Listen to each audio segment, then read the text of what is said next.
इस कहानी की शुरुआत में एक लड़के को दिखाया जाता है जिसे अभी होश आया है। वह एक लिफ्ट में होता है और यह लिफ्ट बड़ी तेजी से ऊपर जा रही होती है। इसे कुछ नहीं पता यह कहां पर है, लिफ्ट कहां जा रही है, और तभी वह लूट रुक जाती है। ऊपर से इसी की उम्र के कुछ लड़के एक ढक्कन खोल लेते हैं और इसे लिफ्ट से बाहर निकालते हैं। से कुछ समझ नहीं आता कि यह कहां पर है, इसलिए भाग में शुरू कर देता है और भागते भागते यह गिर जाता है। और जब वह खड़ा होकर देखता है तो चारों तरफ ऊंची ऊंची दीवारें होती हैं। यह दीवारें पूरी तरह से सपाट है। इसके ऊपर चढ़ना लगभग पूरी तरह से नामुमकिन है। इसके बाद इसी लकड़ी की एक जेल में डाल दिया जाता है। यहां पर एक लड़का इसके पास आता वह, ताकि मेरा नाम एल्बी है तो यहां से भागने की कोशिश मत करना, और वह इससे इसका नाम भी पूछता है। लेकिन इसे अपने बारे में, अपने नाम के बारे में कुछ भी याद नहीं होता है, जिसे कहते चिंता मत करो, 2 दिन में सब कुछ ठीक हो जाएगा। यहां पर जो भी नहीं आता उसके साथ ऐसा ही होता है। वह भी से पूछ कि कौन सी जगह है। एल्बम्स अपने साथ बाहर ले जाता है। वह कहते हम यहां पर अनाज उगाते हैं पर रहते यहां पर सोते, और जो हमारी जरूरत की चीजें बॉक्स में, उसी बॉक्स में जिसमें तुम्हें तो उसके साथ किसी ना किसी को भी। जैसे इस लड़के को ऊंची ऊंची दीवारों के बीच में एक रास्ता कहते हैं। यहां पर 3 बातों का ध्यान रखना भी अपना टाइम वेस्ट मत करना काम पर लगे। दूसरा, कभी किसी को चोट पहुंचाना, और तीसरा, कभी भी उस दीवार की दूसरी तरफ मत जाना। लेकिन यह जानना चाहते हैं कि दीवारों के बीच रास्ता गृह से कोई भी नहीं जा सकता, और अंदर से 2 लड़की और लड़का है। यह से अलग ये रस, इसका मतलब और करो। लुट जाता है वह। ऐसा क्या कहा तुमने? मीस, ओके तो मैंने ऐसा कुछ नहीं किया। और इसके बाद वह अंदर जाने लगता है, लेकिन कभी वहां पर एल्बम आ जाता और उसे अंदर जाने से रोकता है, लेकिन यह अंदर जाना चाहता है। और इससे पहले कि अंदर झालो, जो रास्ता होता है आपस में मिलना शुरू हो जाता है। दरअसल यह एक तरह का दरवाजा होता है जो मशीन से जुड़ा होता है, और ऊपर मशीन की जो झुर्रियां मोतियों घूमना शुरू हो जाती है, और चंद पलों में यह दोनों दीवारें आपस में मिलकर पूरी तरह से बंद हो जाती हैं। और रात को यहाँ पर जितने भी लोग होते वह सब की सब खाते पीते डांस करते हैं। और तभी उस लड़की के पास, जो आज पहली बार यहाँ पर आएगी, तभी तो अपना नाम भी याद नहीं आया, उसके पास एक लड़का आता है और उसे कुछ लड़कों को दिखाता है। वह सब के सब रस है। वह हर सुबह में इसके अंदर भागते हैं तो यहाँ से बाहर जाने का रास्ता ढूंढ, और ऐसा पिछले 2-3 सालों से कर रहे हैं, लेकिन अभी तक उन्हें कामयाबी नहीं मिली। यह सब बहुत ताकतवर हमसे अलग है, और कोई भी रन, अगर मैं इसके अंदर भूल भुलैया के अंदर फंस जाता है, शाम होने से पहले वापस नहीं आता, तो उसी का कोई दोबारा नहीं देख पाता। और जब वह सब बोल रहा होता है कि तभी वहां पर अजीब सी आवाज आना शुरू हो जाती है, और वह बताता है कि आवाज सुन रहे हो। दरअसल अंदर से जो मैं है उसके रास्ते बदल रहे हैं। हर रात को पूरा में बदल जाता है, और यह वही करते हैं जिन लोगों ने यहां पर फंसा। उस जगह पर जाते हैं जहां पर रहते हैं, और इनमें से एक जिसका नाम है वह लड़की को कहते हो, और दोनों के बीच में कंपटीशन के दौरान अकेली लड़की को जमीन पर गिरा करके, और यहां आता है कि इसका नाम था, मेरा नाम था वहां पर सब, कि उसे अपने साथ किसी ने ऊपर चढ़ने की कोशिश की। वहां पर कोई नहीं कोशिश की थी वहां तक पहुंच सके, इसलिए मैं किसी से नहीं पूरी कोशिश की। उसे बताया जाता है कि जब भी कोई उस लूट में बैठता है तो नीचे जाती नहीं है। हम सारे रास्ते अपना चुके हैं, लेकिन यहां से निकलने का सिर्फ एक ही रास्ता है, और वह भूल भुलैया। मैं इस अब यहां पर थॉमस को खाद लेने के लिए भेजा जाता है, क्योंकि यहां पर ये फल सब्जियां सब कुछ होगा आते हैं। और जब थॉमस खाद लेने के लिए जाता है तो वहां पर इन्हीं में से एक लड़का, जो किरदार होता है जो एक दिन पहले मिर्च के अंदर गया था, वह थॉमस के ऊपर हमला कर देता है, उसे मारना चाहता है। थॉमस किसी तरह से वहां से भागकर बाहर आ जाता है, लेकिन वह थॉमस पर दोबारा हमला कर देता है। लेकिन अब यहां पर सब के सब जाते हैं। एल्बम, जो इन सब का लीडर है, वह भी यहां पर आ जाता है, और वह सब उस लड़के को पकड़ लेते हैं। यह भी कहते हैं कि उसकी शर्ट उठाओ, और जब उसकी शर्ट को उठाया जाता है तो उसके शरीर पर 1 टन का निशान होता है। वे कहते हैं कि इसे कोठरी में डाल दो। और यहां पर हमें एक बात समझ में आ जाती है, यह भूल भुलैया के अंदर कुछ तो ऐसा है जो बहुत खतरनाक है। थॉमस रेलवे साथ में बैठे होते तो अपनी धमक से पूछता है कि जब उसने तुम पर हमला किया तो उसने तुमसे कुछ कहा। थॉमस बताते हैं कि उसने मुझसे कहा था कि मैंने तुम्हें देखा था। यह सब तुम्हारी गलत। यह सब मेरी गलती कैसे हो सकती है? बी के तहत यह सब इन्फेक्शन की वजह से वह कुछ भी बोल रहा है। और शाम को जब मैच के दरवाजे बंद होने वाले होते हैं तो सब के सब दरवाजे के सामने इकट्ठा होते हैं और जिसे डंक लगाएं उसे जबरदस्ती में इसके अंदर भेज दिया जाता है कि अब उसे बचा नहीं जा सकता। उसकी बीमारी का कोई भी की ओर नहीं है। यह सबको विश्वास दिलाने की कोशिश करता है कि मैं ठीक हो जाऊंगा, लेकिन सब जानते हैं कि इसका कोई इलाज नहीं है। और इन्होंने अपना एक नरखोरिया रनल की यहाँ पर बहुत ज्यादा अहमियत है, क्योंकि यहाँ पर ऐसे होते हैं जो मैं इसके अंदर जाते हैं और वहीं के लिए बाहर जाने का रास्ता ढूंढ सकते हैं। हालांकि 3 साल में वे ऐसा नहीं कर पाए और अगले दिन भूल भुलैया के अंदर एलबी भी जाता है। हालांकि वह एक नहीं, आज वह पूरा महीना यहाँ पर अकेला ही रहा और उसके बाद जब एक एक करके यहाँ पर इंसानों को भेजा गया तो उसने यहाँ पर सबके लिए पूरी एक अलग दुनिया बना ली। और अप्रैल इमेज के अंदर है और शाम हो जाती है, लेकिन थी और उसके साथ ही वापस नहीं आते। सब के सब बहुत परेशान होते हैं और मैं इसके दरवाजे बंद होना शुरू हो जाते हैं। लेकिन इससे पहले कि दरवाजे पूरी तरह से बंद होती, वहां पर है रंगीन हो और एलबी पहुंच जाते हैं। लेकिन रेलवे की तबीयत बहुत खराब है और मीनू उसे खींच कर लाने की कोशिश कर रहा होता है। लेकिन अब दरवाजे बंद होने वाले और यह दोनों दरवाजे के इस तरफ नहीं आ सकते। थॉमस इनकी मदद के लिए भूल भुलैया के अंदर चला जाता है और जैसी वह भूल भुलैया के अंदर पहुंचता है, दीवारें आपस में पूरी तरह से मिल जाती हैं और यह तीनों अब भूल भुलैया के अंदर फंस चुके हैं। यहाँ रेलवे की हालत बहुत ज्यादा खराब होती है क्योंकि उसी डंक लगाएं और तभी इन्हें एक खौफनाक आवाज आती है और यह आवाज उसी क्रिएचर की होती है जिसने को डंक मारा कि हम यहां से नहीं तो हम भी मर जाएंगे। लेकिन थॉमस को छोड़ना नहीं चाहता और सामने दीवार पर बहुत बड़ी और उसमें थॉमस कर दीवार के ऊपर। लेकिन तब तक वहां पर जाता है और थॉमस की नियुक्त खतरनाक होता है और यह को देख लेता है और यहाँ पर भी बदलना शुरू हो जाती है। पूरा अपना रास्ता बदल दिया और रास्ते में मिलने वाले को अपनी तरफ चैलेंज करता है और उसको रास्ते के अंदर से भागता है। ब्लूटूथ और उसका पीछा कर रहा होता है और तभी दीवारें मिल जाती हैं। सुबह दिखाया जाता है कि मैच के सामने सभी इकट्ठा होते हैं, लेकिन सबको पूरा यकीन है कि अब यहाँ से इन दिनों बाहर नहीं आ सकती, क्योंकि आज तक भूल भुलैया के अंदर पूरी रात कोई भी रोक नहीं पाया। एक रात रुकने का मतलब है कि मौत। लेकिन अगली सुबह तीनों के तीनों बाहर आ जाते हैं। हालांकि रेलवे की हालत बहुत खराब हो, उसे होश नहीं है, लेकिन अभी भी उसकी सांस बाकी है। हालांकि थॉमस ने रेलवे की जान बचाई है, लेकिन यहाँ पर एक लड़का होता है जिसका नाम शैली है और थॉमस की इस हरकत से बिल्कुल भी खुश नहीं होता, क्योंकि उसने रूल को तोड़ा है। बिना परमिशन के कोई भी भूल भुलैया के अंदर नहीं जा सकता और वह कहते कि हमें इसे सजा देनी चाहिए। और तभी एक सायरन बजता है और यह सरल उसी एलिवेटर का होता है जिससे हर महीने यहाँ पर किसी ना किसी को भेजा जाता है। और जब यह सब वहां पर पहुंचते हैं तो सब हैरान हो जाते हैं, क्योंकि आज पहली बार यहाँ पर किसी लड़की को भेजा गया। और जब उस लड़की को होश आता है तो उसकी जबान पर एक नाम हो विनम्र होता है। थॉमस का नाम लीथी भी हो जाती है। इसके साथ एक नोट भी होता है जिसमें लिखा होता है कि अब यह आखिरी है, इसके बाद यहाँ पर किसी को भी नहीं दिया जाएगा। थॉमस इस लड़की को नहीं जानता, क्योंकि यहाँ पर किसी को भी भेजने से पहले उसके अतीत की सारी यादों को मिटा दिया जाता है।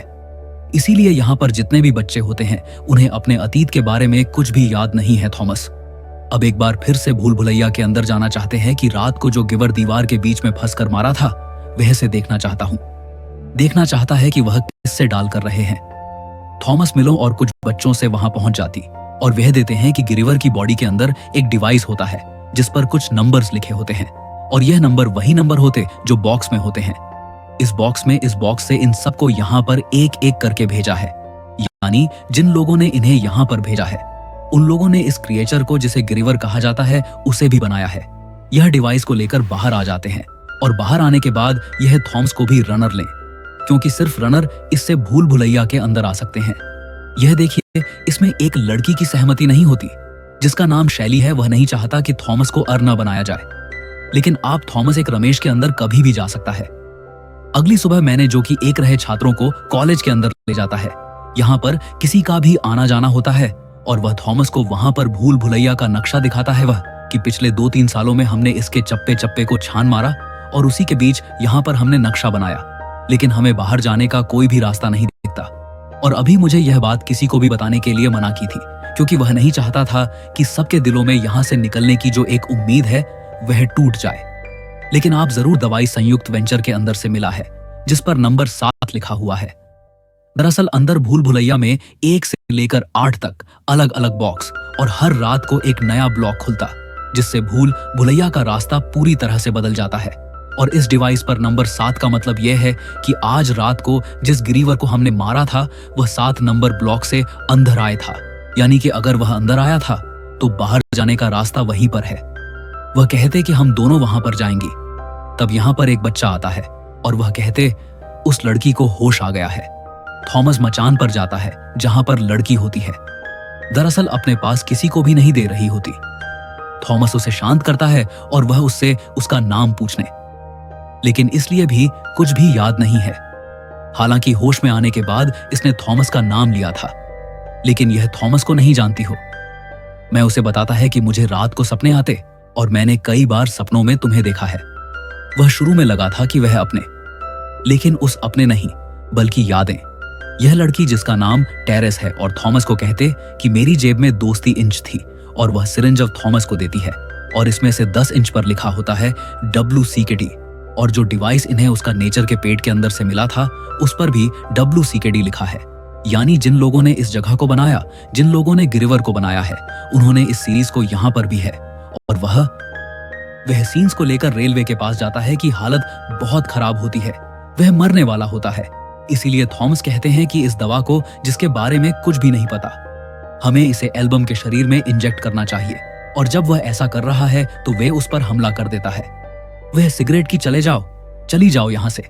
और इतने में इनके साथ जो लड़की है, खैर, उसके हाथ से उस सीन्स को छीनकर एल्बम की बॉडी में इंजेक्ट कर देती है, जिससे पूरी तरह से शांत हो जाता है, यानी कि दवा काम कर रही हो। ठीक हो रहा है। अगली सुबह थॉमस और विनोद भूल भुलैया के अंदर जाते हैं और जब ब्लॉक नंबर 7 के पास पहुंचते हैं तो इनके पास जो डिवाइस है, जो स्त्री के पेट के अंदर से है, उससे भी की आवाज आना शुरू हो जाती है। तो शायद हमें रास्ता बताने की कोशिश कर रहे हैं और वह उसके हिसाब से आगे बढ़ना शुरू करते हैं। लेकिन सामने दीवार आ जाती है कि रास्ता खत्म हो चुका है और तभी जो डिवाइस इनके पास होता है उस पर लाइट रेड कलर की होती है। वह ग्रीन हो जाती है और दीवान से एक नया रास्ता खुलता है। ये पहली बार यहाँ पर पहुंचे और जब वह अंदर जाते ही देखते हैं एक और रास्ता खुला और वहां से एक रोशनी निकलती। इन दोनों को स्कैन करने की रोशनी को कंप्यूटर को पता चल जाता है कि यह नहीं बल्कि यह इंसान और एक घर के दरवाजे बंद होने शुरू हो जाते हैं, क्योंकि अगर यहां से नहीं तो यही फंसकर मर जाएंगे। यहां पर बड़ी तेजी से पूरा भूगोल बदल, लेकिन किसी तरह से बाहर निकल आए और सबको बता दें कि हम एक नया रास्ता ढूंढा और दिन के वक्त वह और ऊपर से निकलने का एक ही रास्ता है और को पूरी तरह से ठीक हो चुका है। और सब्सक्राइब के पास जाते हैं, थॉमस को हम यहां से निकाल सकते हैं, यहां से कोई नहीं, मुझे सब कुछ लोगों ने, हम यहां पर उनमें से एक। दरअसल जब भी किसी को मारता है तो सब कुछ है, इसीलिए एल्बम को सब कुछ पता होता है, लेकिन इससे पहले के एल्बम कुछ और रहता है।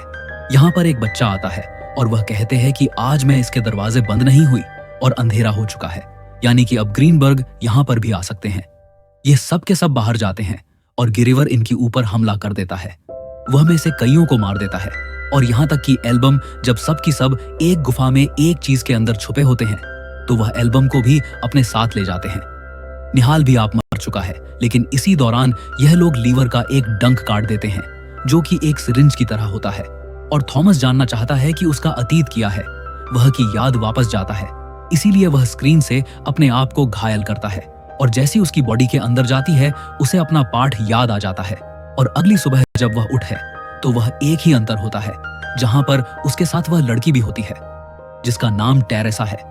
दरअसल यहाँ पर एक लड़का है जिसके नाम के लिए है और वह थॉमस को बिल्कुल पसंद नहीं करता और उसे यकीन है थॉमस भी उन लोगों की टीम का हिस्सा है जिन लोगों ने इन्हें यहाँ उड़ी जाए और इन सब की जान को थॉमस से खतरा। थॉमस टेरेसा को और मिलों को बताता है कि यह कोई चीज नहीं है बल्कि यह एक तरह का टेस्ट है और यह तब से चल रहा है जब हम बहुत छोटे थे। वह लोग हम पर साइंस एक्सपेरिमेंट करते थे और फिर एक एक करके सब गायब होना शुरू हो गए। दरअसल उन्हें यहाँ पर भेज दिया जाता था। मैं और टेरेसा भी उन्हीं लोगों के साथ काम करते थे। लुट है, फिर तुम यहाँ पर क्यों भेजा गया? वह कहते हैं कि मुझे इस बारे में कुछ भी नहीं पता। टेरेसा को भी बात सुनकर हैरानी होती है कि यह सब वजह आज यहाँ पर इन्हीं की वजह से है।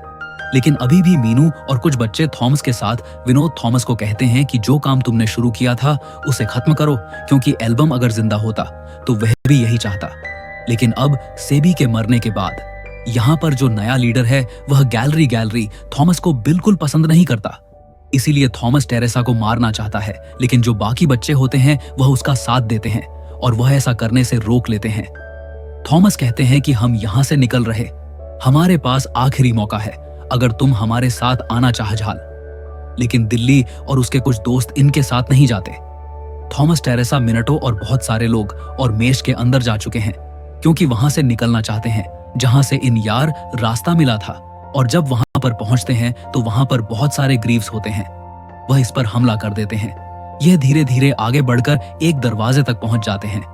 इसे खोलने के लिए इन्हें गुड की जरूरत है, जो इन्हें नहीं पता। और तभी थॉमस मिलों को कहते हैं कि यह जो पूरा भूल भुलैया, इसमें 8 बॉक्स है और ये एक सीक्वेंस में खेलते हैं। वह मिलों से उस सीक्वेंस को पूछता है और जब उस चिकन जो वहां पर डायल किया जाता है तो यह दरवाजा खुल जाता है और जो ग्रीवस इनकी तरफ आ रहे होते हैं वह दीवार के नीचे दब जाती है और ये एक अंधेरे कमरे में पहुंच जाते हैं। और अगले ही पल एक और दरवाजा खोलता है और ये दरवाजे से बाहर निकलते हैं और यहाँ पर लाइट चलना शुरू हो जाती है और वह एक दरवाजे के ऊपर लिखा होता है ऐसे। और ये देखकर सब खुश हो जाते हैं। और जब ये उस दरवाजे के अंदर जाते हैं तो ये देखिए चारों तरफ भिलाई से पड़ी हुई है और ये एक साइंस की लाइफ के अंदर पहुंच जाते हैं जहां पर बहुत बड़ी बड़ी मशीन होती है और वहां पर एक मशीन पर फिंगरप्रिंट का निशान होता है। और जब थॉमस अपनी फिगर को उस फिंगरप्रिंट के ऊपर रखता है तो स्क्रीन पर एक लेडी आती है। वह कहती है कि अगर तुम इस वीडियो को देख रहे हो इसका मतलब तुमने ट्रायल 1 जो कि मिर्च का ट्रायल सब पूरा कर लिया है।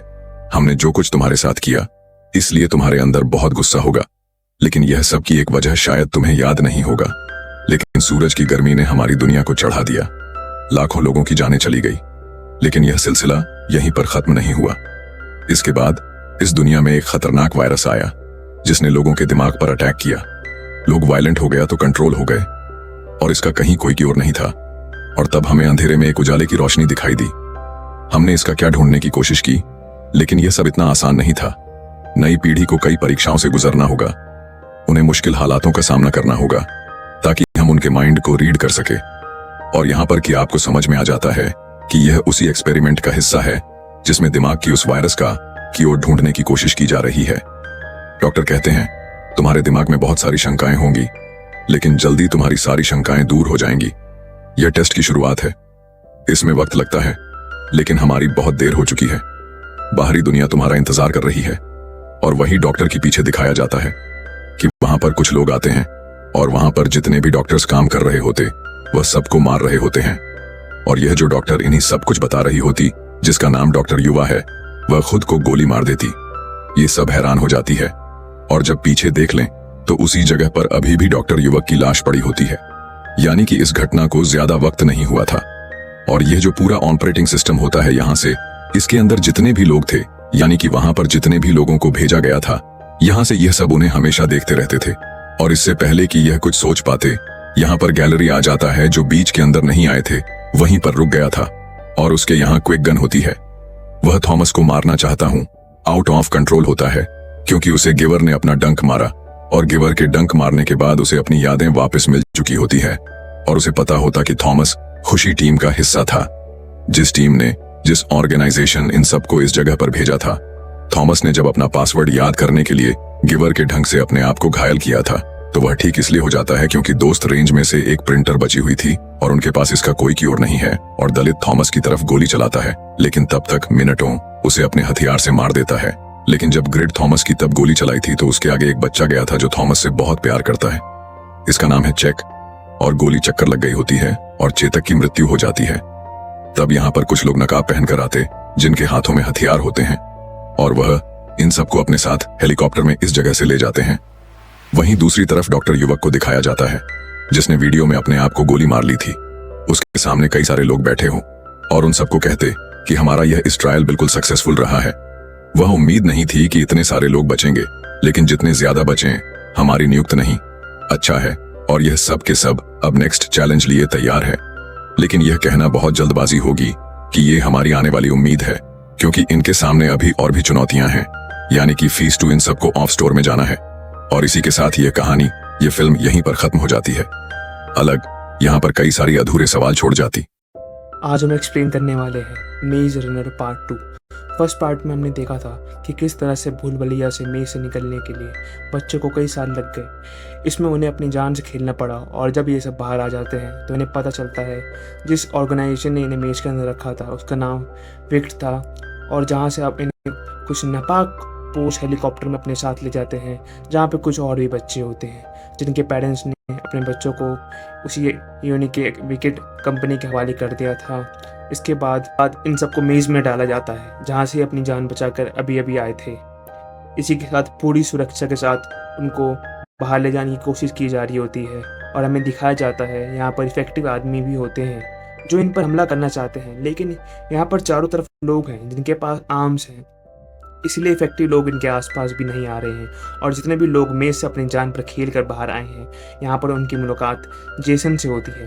जेसन इन सभी बच्चों को बताता है कि तुम यहाँ पर पूरी तरह से सुरक्षित हो, यहाँ पर तुमको कोई भी विकेट नुकसान नहीं पहुँचा सकता जिसने तुम्हें उस मेज के अंदर डाला था, ना ही क्रैक्स। दरअसल बाहर की दुनिया में जो लोग वायरस से इन्फेक्टेड हैं उन्हें क्रैक्स कहा जाता है, और जिस भी वायरस से इन्फेक्टेड हुए हैं उन्हें वायरस को फ्लोर कहा जाता है।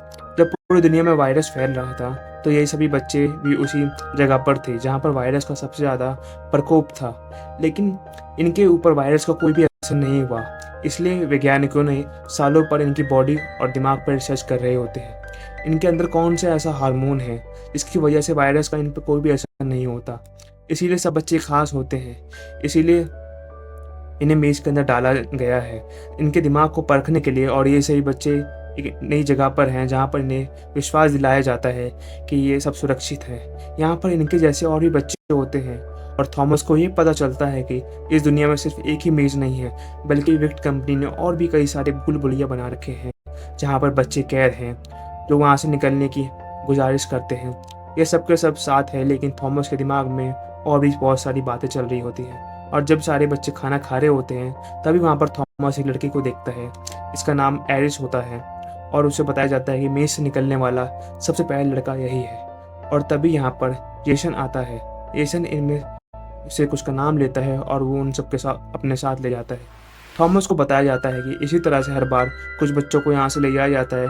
शायद ये लोग किस्मत वाले हैं कि इन्हें यहाँ से बाहर ले कहीं दूसरी जगह पे लेके जा रहा है, लेकिन थॉमस के दिमाग में कुछ और सवाल होते हैं। तभी वो उनका पीछा करना शुरू कर देता है, लेकिन वहीं पे खड़ा गार्ड उसे रोक लेता है। यहाँ पर एरिस जो कि सबसे पहले पहुंचा था थॉमस को एक जगह पे लेके जाता है और ऊपर से उसे दिखाता है कि कैसे सारे बच्चों को स्लीपिंग चैम्बर के अंदर एक खास लैब के अंदर लेके जाया जाता है और रात को उन्हें चुपके से लैब के अंदर पहुंचाए जाते हैं। जो ये देखते हैं कि वहाँ पर बहुत सारे बच्चे होते हैं। यहाँ पर वही बच्चे होते हैं जिन्होंने हर रोज़ इनमें चुन के लाया गया होता है।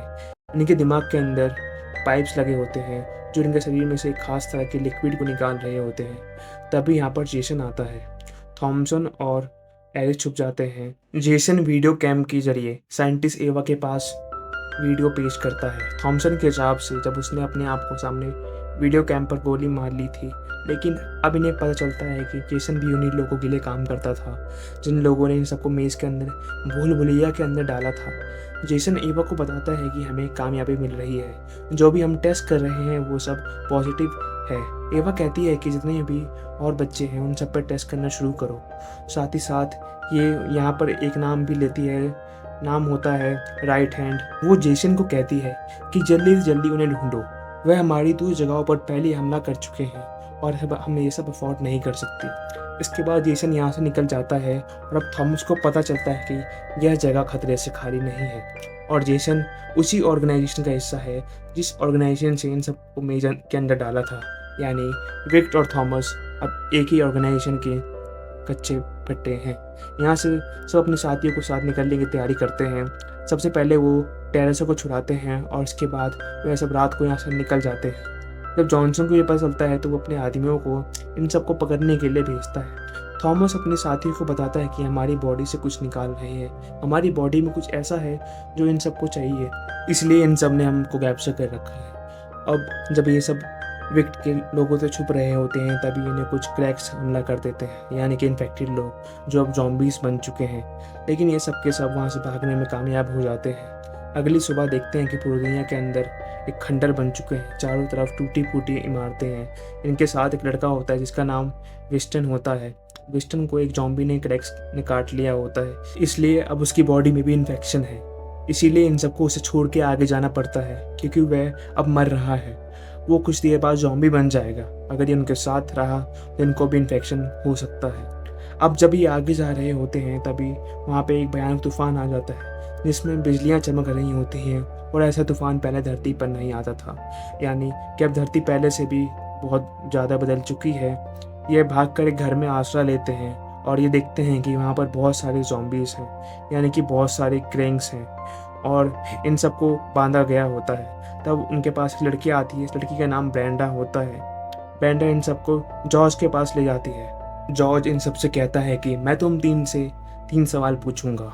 तुम कहाँ से आए हो, तुम कहाँ जा रहे हो, और मुझे इससे क्या फ़ायदा है। यहाँ पर जॉर्ज की तरह और भी लोग होते हैं जो इन्फेक्टेड नहीं होते हैं। ये सब के सब बहुत ख़तरनाक लोग होते हैं, और अब जॉर्ज इन सबको असलियत पता करना चाहता है। उसे ये पता चलता है कि विक्ट से भाग कर आए हैं और वह उनकी मदद करने के लिए तैयार हो जाता है। लेकिन तब तक यहाँ पर विक्ट के लोग आ जाते हैं। उन्हें पता चल जाता है कि यह सब यहाँ पर है। यहाँ के सब भाग जाते हैं, लेकिन थॉमस और ब्रेंडा यहीं पर अटक जाते हैं। यहाँ पर विक्ट के लोग उन्हें पकड़ने वाले होते हैं। यहाँ पर एक ब्लास्ट होता है जो जॉर्ज ने यहाँ पर चारों तरफ डायनामाइट बिछाए थे वो फट जाते हैं, जिसकी वजह से पूरी बिल्डिंग गिर जाती है। लेकिन थॉमस और ब्रेंडा यहाँ से निकलने में कामयाब हो जाते हैं।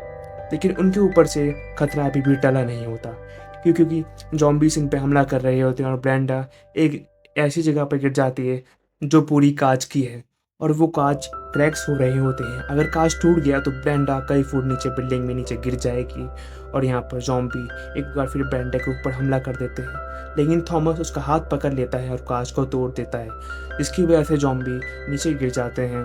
ब्रेंडा और थॉमस यहाँ से निकल जाते हैं, और आगे जाकर ब्रेंडा देखती है जॉम्बी ने उसके पैर पर काट लिया होता है, यानी वह भी अब इन्फेक्टेड है। यहाँ पर उन्हें अपने जैसे कुछ नॉर्मल लोग भी मिलते हैं, यानी वो दूसरे लोग इन्फेक्टेड नहीं है। और यहीं पे रात को थॉमस को एक सपना आता है जिसमें उसे अपनी पुरानी यादें आती हैं, जिसमें वो ट्रेशर को ये बता रहा होता है कि उसे विक्ट के सारे प्लान का पता चल चुका है, और वो कहता है कि मैं लोगों को मरता हुआ नहीं देख सकता। तभी ऑर्गेनाइजेशन का एक आदमी आकर उसे अपने साथ ले जाता है, और इसी की वजह से हमने कहानी के फर्स्ट पार्ट में हमारे मेन कैरेक्टर को देखा था जो मेज के अंदर होता है, और ट्रेशर को भी इसी वजह से डाला गया था क्योंकि वह विकेट के साथ मिलकर काम करना नहीं चाहता था। उन्हें उनकी सच्चाई पता चल चुकी थी। अब थॉमस और ब्रेंडा अपने पुराने लोगों से मिल जाते हैं। यहाँ पर उन्हें एक आदमी के बारे में पता चलता है जो इनकी खबरें विक्ट तक पहुँचाता था। इसका नाम मार्कस होता है, और ये लोग इसे मार कर यहाँ से निकल जाते हैं, क्योंकि अगर इसे पता है कि ये यहाँ पर है तो ऑर्गेनाइजेशन को भी पता होगा कि यहाँ पे है। और एक लंबा सफ़र तय करने के बाद ये चट्टानों के बीच में एक पुल देखते हैं जहाँ पर बहुत सारी पुरानी गाड़ियाँ होती हैं, और जब ये आगे बढ़ते हैं तो इनके ऊपर गोलियाँ चलना शुरू हो जाती हैं और ये सब छुप जाते हैं। वहाँ पर दो लड़कियाँ आती हैं और इन्हें अपना गन पॉइंट पे ले लेती है। यहाँ पर इनके साथ एरिस भी होता है, वही लड़का जो सबसे पहले मेज से निकला था, और ये दोनों लड़कियाँ भी उसी मेज में थी जिसमें एरिस था। ये एरिस को अपने गले से लगा लेती है और ये बताती है कि हमें राइट आर्म ग्रुप्स ने बचाया। थॉमस कहता है क्या तुम राइट आर्म ग्रुप को जानती हो, और इसके बाद ये दोनों के दोनों उन सबको राइट आर्म ग्रुप्स के पास लेके आते हैं। लेकिन अब वहाँ पर ज़्यादा लोग बचे नहीं हैं। उसका नाम राजा होता है। राजा कहता है कि हमारे सारे लोग मारे गए हैं। तभी ब्रेंडा जिसे ज़ॉम्बी ने काट लिया था वो बेहोश हो जाती है क्योंकि इन्फेक्शन अब उसकी बॉडी में फैलता जा रहा था, और राजा ने अपनी गन निकाल के उसे मारना चाहता था, लेकिन थॉमस उसे रोकता है। वो कहता है ऐसा मत करो, मैंने इससे वादा किया था कि मैं तुम्हारी मदद कर सकता हूँ। वो कहता है कि हाँ, मैं इसे मारकर तुम्हारी मदद कर सकता हूँ। और तभी वहाँ पर एक साइंटिस्ट आती है जो कभी ऑर्गेनाइजेशन के लिए काम किया करती थी, और वो थॉमस को पहले से जानती थी, लेकिन थॉमस को कुछ भी याद नहीं होता। वो साइंटिस्ट को बताती है कि तुम ऑर्गेनाइजेशन में थे तो तुमने मुझे कहा था कि अब मैं बर्दाश्त नहीं कर सकता, क्योंकि एक एक करके तुम्हारे दोस्तों को तुम्हारी आंखों के सामने मार रहे थे।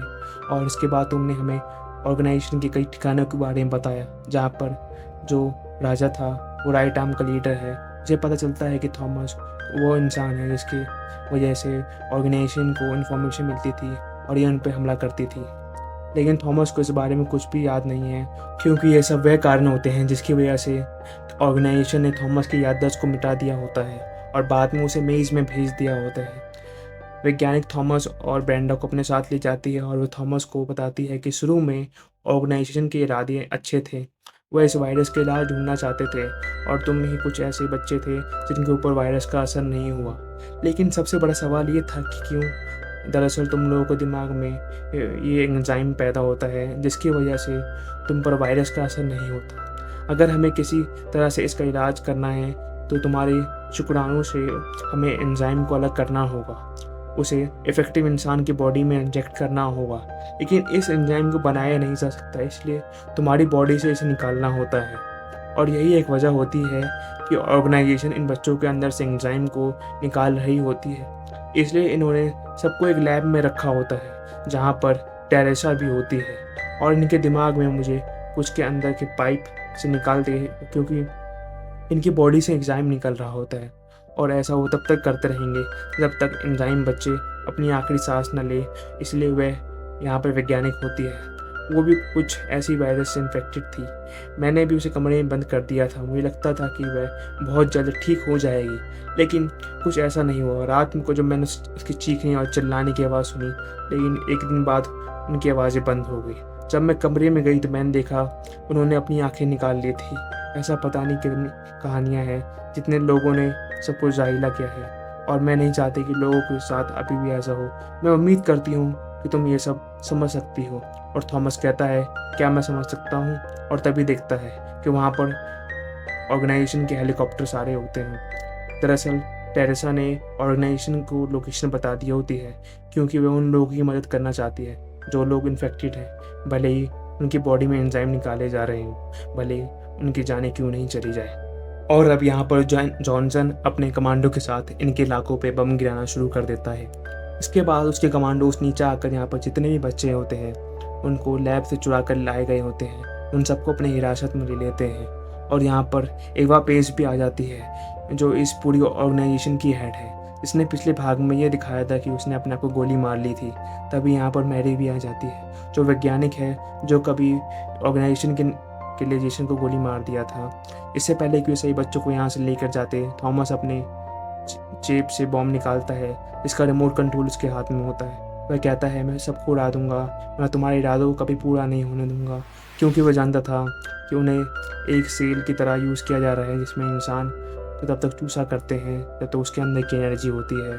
और यहाँ पर थॉमस के साथ और भी बच्चे खड़े हो जाते हैं कि जो इम्यून हैं, जो उसके साथ मेज के अंदर थे, वो कहते हैं हम तुम्हारे साथ हैं। और इससे पहले कि थॉमस उसे रिमोट को दबा देता, यहाँ पर ब्रेंडा जो कि थॉमस की वजह से ठीक है, उसके साथ जॉर्ज एक गाड़ी लेके आ जाता है और दोनों ग्रुप्स के बीच में एक बार फिर से मुठभेड़ शुरू हो जाती है। और इस चीज़ का फ़ायदा उठाकर थॉमस और उसके कुछ साथी जिन्हें ऑर्गेनाइजेशन मारना चाहती थी वो बच जाते हैं। लेकिन एवा थॉमस के बहुत सारे साथियों को पकड़ लेती है और अपने साथ ले जाती है, जिसमें टेरेसा जो खुद ही उनके साथ गई होती है और एक मीनो भी होती है।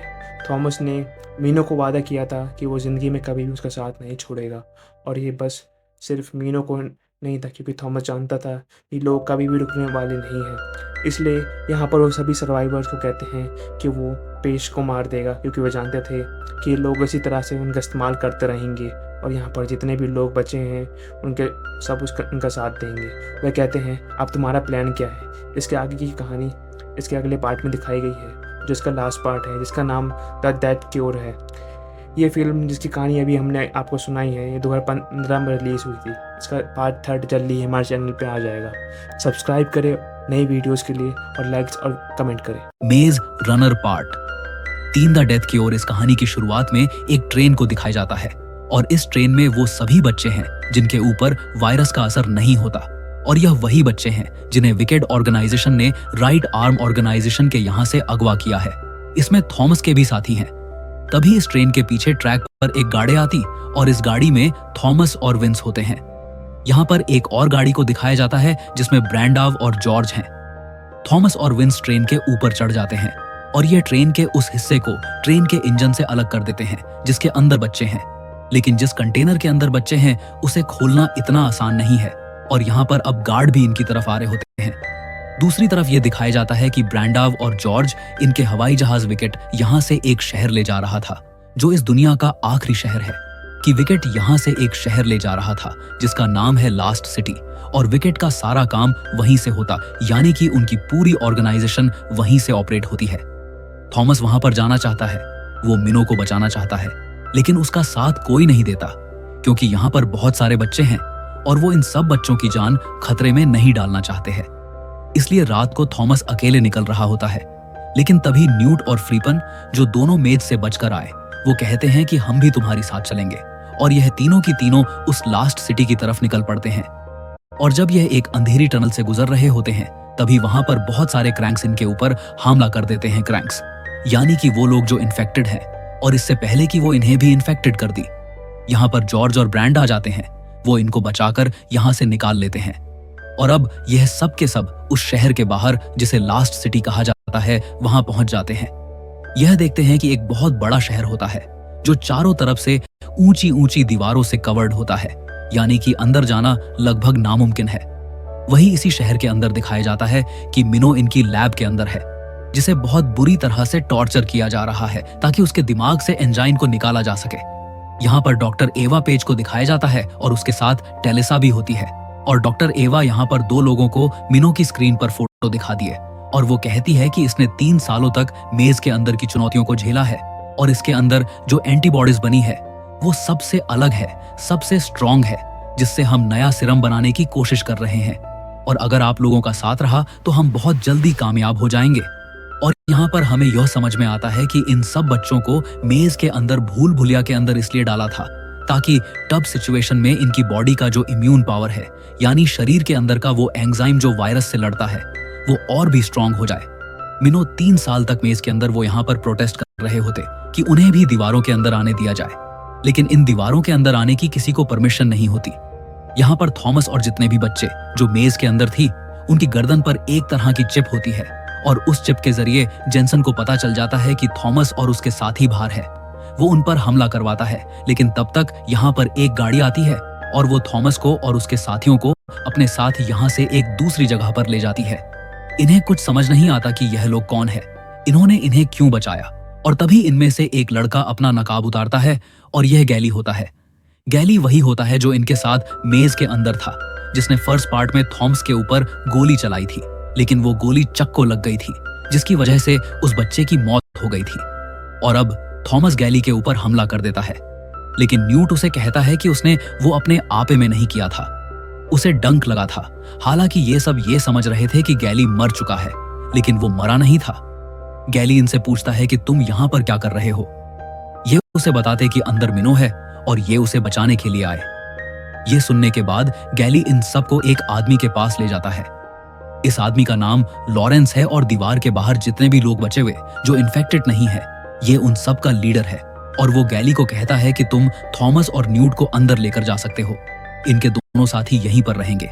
और वो इन्हें परमिशन इसलिए देता है क्योंकि वो जानता है कि अगर ये अंदर गई, ये पूरा का पूरा एक हाईटेक शहर होता है। और ये दूरबीन से उस बिल्डिंग की तरफ देखते हैं जो कि विकेट ऑर्गेनाइजेशन का हेड ऑफिस है, जहां पर सब बच्चों के ऊपर एक्सपेरिमेंट की जाते हैं। और यहाँ पर थॉमस को दूरबीन से टेरिसा दिखती है, जो अब उनकी टीम में है, और वो यहाँ पर उस दवा को जो अभी अभी इन्होंने मिनो की बॉडी से एंजाइम निकाल कर बनाई है, एक बच्ची की बॉडी में इंजेक्ट करती है जो कि फ्लेयर वायरस से इन्फेक्टेड है, और वो दवा काम करना शुरू कर देती है। वो फ्लेयर वायरस के असर को कम करना शुरू कर देती है, और इस बात से डॉक्टर एवा और उसका जो साथी जेनसन होता है, ये बहुत खुश होते हैं। वहीं दूसरी तरफ थॉमस को उसका साथी न्यूट बताता है कि वो भी इन्फेक्टेड है, और बहुत जल्दी उसके ऊपर इस इन्फेक्शन का पूरी तरह से असर हो जाएगा। और इसलिए थॉमस टेरेसा से मिलता है, और जब उससे बात कर रही होती है तो ये उसे अगवा कर लेते हैं और लास्ट सिटी से बाहर ले आते हैं। और साथ ही साथ वो टेरेसा से अपनी बॉडी से उस चिप को भी निकलवा लेते हैं, जिससे विकेट को इनकी लोकेशन का पता चलता है। टेरेसा जब यहाँ पर टेरेसा थॉमस से पूछती है कि इसकी बॉडी में आखिरी बार सीरम कब डाला था, वो कहता है इसकी बॉडी में सिर्फ एक ही बार सीरम डाला गया है, और वो भी कई महीनों पहले। टेरेसा कहती कि ऐसा नहीं हो सकता, क्योंकि जो सीरम इन्होंने विकेट कंपनी ने लैब बनाया था, जिसे यह बच्चे की बॉडी में इंजेक्ट कर रहे थे, वह पूरी तरह से फेल हो चुका होता है, और डॉक्टर एवं पेज भी अब कहीं ना कहीं हार मान चुकी होती है। जैसा थॉमस विवाद बताने की कोशिश करती है, लेकिन उसकी बातों पर विश्वास नहीं करता क्योंकि उसने उन्हें धोखा दिया था। और अब हम इसको मिलों को और साथ ही साथ उन्हें 28 बच्चों को छुड़ाना है जो अभी भी विकेट के कब्जे में है। इसीलिए टेरेसा को अपने साथ ले जाते हैं क्योंकि फिंगरप्रिंट्स के बिना दरवाजे नहीं खुलेंगे, यह अंदर नहीं जा पाएंगे। और यह सब के सब विकार बिल्डिंग के अंदर पहुंच जाते हैं। यह 2828 बच्चों को वहां से छुड़वा लेती, लेकिन अभी भी इन एमिनो नहीं मिलता क्योंकि उसके ऊपर मेडिकल टेस्ट चल रहे होते हैं और टेरेसा जानती है कि वह कहां पर है। और जब तेरी सर गैलरी और थॉमस को उस जगह ले जा रही होती है तो लिस्ट में जेनसन भी आ जाता है। थॉमस और कैली ने नकाब पहने में उन्हें पहचान नहीं पाता, लेकिन उसे शक हो जाता है। और अब हम यस्मिन ऑप्शन क्विट ने बनाया है, यहां से लेकर निकल जाना चाहता है ताकि वह सिर्फ से न्यूज के इन्फेक्शन को खत्म कर सके और कैरियर से बता सकती है कि वह सिरम इन्फेक्शन खत्म नहीं करेगा, बस इसके असर को कुछ वक्त के लिए कम कर देगा। उसे बताने की कोशिश करते कि जिस तरह से प्रिंटर का इलाज हुआ, जिस तरह से हमारी बॉडी से निकाले हुए एग्जाम से पूरी तरह से ठीक हो गई, इसके लिए हम तुम्हारी जरूरत है। लेकिन थॉमस उस पर विश्वास नहीं करता क्योंकि उन्होंने पहले भी धोखा दिया और इससे पहले कि इस सीरम तक और मिनटों तक पहुंचते हैं। यहाँ पर जेनसन कुछ लोगों के साथ आ जाता है क्योंकि उसे पता है कि नकाब के पीछे थॉमस और गैलरी हैं। लेकिन टेरेसा यहाँ पर इन दोनों की मदद करती है। वह इन दोनों को गिलास के दूसरी तरफ धक्का देकर उसे पूरी तरह से लॉक कर देती है, जिससे वह जैन से और उसके लोगों से बचकर निकल जाते हैं। और यहाँ पर टेरेसा के पास थॉमस के ब्लड का सैंपल होता है क्योंकि जब उसने थॉमस के शरीर से चिपक को निकाला था, दोस्तों इस कपड़े को अपने पास रख लिया था जिस पर थॉमस कप लगा हुआ है। और अब वह उसके ब्लड को टेस्ट करती है और वह देखकर पूरी तरह से हैरान हो जाती है। क्वार्टर पेज को बताते कि थॉमस की बॉडी में जो गुण है वह वायरस के असर को कम नहीं कर रहे बल्कि पूरी तरह से नष्ट कर रहे हैं और आज से पहले ऐसा कभी भी नहीं हुआ। वहीं दूसरी तरफ फ्रेंड आपको दिखाया जाता जो 2828 बच्चों को लेकर उस जगह पहुंचती है जहां पर लोरेंजो इस जगह का यहाँ के सभी लोगों का लीडर है। उसे यहाँ पर होना चाहिए था, लेकिन वहां पर इन्हें कोई भी नहीं मिलता क्योंकि लॉरेंस अपने सभी साथियों के साथ इलास्टिसिटी की बड़ी बड़ी ऊंची ऊंची दीवारों के बाहर होता है। वह गाड़ी में बैठकर बड़ी तेजी के साथ लास्ट के गेट की तरफ बढ़ता है और डायनामाइट को अपने हाथ में जला लेता है। और कुछ ही पलों के बाद उसकी गाड़ी उस गेट से टकराती है। एक बहुत बड़ा प्लांट होता है और अब जो दरवाजा सालों से बंद है वह खुल चुका है। बाद जितने भी लोग होते उस सब के सब अंदर दाखिल होना शुरू हो जाते हैं। दरअसल आज से पहले लॉरेंस ऐसा इसलिए नहीं कर पाया होता है क्योंकि विकेट के पास ऐसे ऐसे इलेक्ट्रॉनिक्स कंप्यूटराइज हथियार थी जो एलिगेंट के पास आने नहीं देते थे। लेकिन अब इन्होंने इनका पूरा सिस्टम है करके उसे पूरी तरह से जाम कर दिया होता है, इसीलिए पर हमला नहीं कर सकते। और दरवाजा खोलने के बाद जितने भी आम लोगों से जितने भी इंटरेस्टेड लोग होते हैं वह सब के सब लास्ट सिटी के अंदर दाखिल हो चुके हैं। वहीं थॉमस को अब मिल जाता है, लेकिन यह जो इन्फेक्शंस, उसकी हालत बहुत ज्यादा खराब होनी शुरू हो जाती है और वह गार्लिक और मिलो को बोलता कि तुम्हें जाना होगा, तुम्हें गवर्नर की तरह यहाँ से जाकर उस सीरम को लाना होगा ताकि म्यूट की जान बचा सके। वह तो यहाँ से निकल जाते हैं और तभी टेरेसा माइक पर स्पीकर पर कहती कि थॉमस, हम तुम्हारी जरूरत है। आज ब्लेंडर ठीक इसलिए है क्योंकि तुम्हारे खोल से उसका इलाज है इलाज। तुम्हारे खून में इस तरह से तो अपने प्रिंटर की जान बचा, इसी तरह से तुम कहीं और लोगों की जान बचा सकते हो। तुम्हें मेरे पास लूप में आना होगा। और इससे पहले कि थॉमस को सोच पाता, U2 उसके ऊपर हमला कर देता क्योंकि प्लेयर वायरस का सारा उस पर पूरी तरह से हावी हो चुका होता है। और एक पल एहसास होता है जब न्यू थॉमस को चाकू मारकर खत्म करने वाला होता है, लेकिन इससे पहले कि अचानक उसे मारता हूं, चाकू अपने आप को ही मार लेता है। शायद वह अपनी आखिरी पलों में अपनी सेंसेस में वापस आ गया था। भैरव यू थॉमस के आगे दम तोड़ देता है। इस वक्त थॉमस पूरी तरह से टूट जाता है और वह लेकर डॉक्टर के पास जाता है। वहां से ऊपर गंध और उसे पुस्तक। यह सच है कि मैंने की जान बचा सकता था। वह कहती कि तुम हम सब की जान बचा सकते हो, बाकी सब कुछ तुम्हारे पास, कि मैं वादा करता हूं कि मैं सबको छोड़ दूंगी। और इससे पहले कि वह कुछ और इससे इन्फेक्शन और से अपना इलाज करना चाहते हो तो हाथ पैर बांध नहीं सकता। इसके साथ ही ब्लड और यहाँ पर बताता है कि उसका इरादा पूरी दुनिया को बचाने का नहीं बल्कि खुद को कुछ लोगों को बचाना चाहते हैं कि पूरी दुनिया। और अब वह सीरम को अपनी बॉडी में इंच एक्स्ट्रा नहीं होता। तभी टेरेसा पीछे से उसके सिर पर वार कर दिया, जिससे वह बेहोश जाता है। दरअसल टिप्स को पहले उसके इरादों का पता नहीं था, और अब जब उसे उसके इरादों का पता चल चुका है तो जेनसन का साथ नहीं देना चाहती थी। इसीलिए वह उसे बेहोश कर देती है और होंठों को खोलना शुरू करती है। लेकिन इससे पहले कि उसे पूरी तरह से खोल पाती, जैन सैंड कर उस पर हमला कर देता है। थॉमस भी अपने आप को खोलकर जैन से थेरेसा को बचाने की कोशिश करता है, लेकिन उसके पास जीवन होती है और ही दोनों यहां से भाग जाते हैं। लेकिन जब जैन सैनिकों पर गोलियां चलाई थी तो एक गोली थॉमस स्कूल चुकी होती है और अब वह पूरी तरह से घायल है। जैन सर उस कमरे में आता है जहां पर ही दोनों छुपे हुए थे, और उसके सामने टेरेसा होती है, जिसके पास ही लंबी है, जिससे वो अपना इलाज कर सकता है। और वह कहती है कि बाहर आ जाओ, नहीं तो मैं से गोली मार दूंगा। तभी थॉमस बाहर आकर दूर से उसकी तरफ एक चीज है जिससे बच जाता है, लेकिन वो पीछे ग्लास पर लगती है। जेनसन कहता है कि मैं पास किया। थॉमस कहते हैं कि शायद नहीं, दरअसल वह चीज ग्लास पर लगी होती जिस ग्लास फ्राई हो जाता है, और लाश के दूसरी तरफ वो लोग होते जो इनफैक्ट ई है, जो सॉन्ग ओपन चुके हैं और वहीं को खींचकर अपने साथ ले जाते हैं। और इस तरह से पेंसिल का खात्मा हो जाता है और जॉनसन और फिर इसे यहाँ से निकलने के लिए छत की तरफ भागते हैं, क्योंकि यहाँ पर हर जगह इन्फेक्टिव लोग हैं और साथ ही साथ ये पूरा शहर जुड़ रहा होता है। तभी वहां पर ब्रांड और उसके साथ ही प्लेन लेकर आते हैं, लेकिन बिल्डिंग के पास नहीं आ पा रहे थे क्योंकि वहां पर आग जल रही होती है। लेकिन किसी तरह से थॉमस एयरप्लेन के ऊपर खींच लेते हैं, लेकिन इससे पहले कि वो टेरेसा को रिप्ले इंच ऊपर खींचते हैं, यह पूरी बिल्डिंग गिर जाती है और इस तरह से तेल रिसाव की मृत्यु हो जाती है। और अगली सुबह जब थॉमस की आंखें होती है तो वह देखता है कि उसके पेट पर पट्टी बंधी होती, क्योंकि वहां पर उसे गोली लगी थी। और जब वह बाहर आता है तो वह दिखता है कि वह एक आयरलैंड पर है, यहाँ पर उसे भी, जो पूरी तरह से अब नॉर्मल हो चुके हैं। और साथ ही साथ यह सब यहाँ पर सुरक्षित है कि चारों तरफ बहुत गहरा संबंध है और यहाँ पर यह बिना किसी डर के आराम से रह सकते। लेकिन थॉमस टेरेसा और न्यूज की मौत से बहुत दुखी होता है और वह गहरे समंदर की तरफ देख रहा है। और तभी उसे अपनी जेब में वह सिर्फ मिलता है जो टेरेसा ने उसी के ब्लड से बनाया था, जो प्लेन वायरस का इलाज है। और उसकी आंखों में एक उम्मीद जाग उठती है कि आप भी पूरी इंसानियत को बचा सकता है, जो इन्फेक्शंस लोग यूनिट ठीक कर सकता है। और इसी के साथ यह कहानी खत्म हो जाती है। इस कहानी में कुछ सवाल हैं, जैसे कि पिछली पोस्ट में भैंस और इस पॉइंट में न्यू डे, जबकि दोनों की दोनों इन थे, तो उन पर वायरस का असर क्यों हुआ? दरअसल बीन्स को एक फ्रेंड ने काट लिया था, इसीलिए वह इन्फेक्शन हो जाता है, लेकिन न्यूड को किसी भी प्रैंक ने नहीं काटा। दरअसल वायरल सब हवा में फैलना शुरू हो जाता है, इसीलिए न्यूड और साथ ही साथ जैन सहित दोनों की दोनों इस वायरस से इन्फेक्ट होती। और इससे यह पता चलता है कि यह दोनों कभी भी इस वायरस से यूं नहीं थे। और जितने भी बच्चे यहाँ पर इम्यून होते हैं, उनके खून में, उनके शरीर में ऐसे तत्व नहीं होते जिससे इस वायरस की दवा को बनाया जा सके।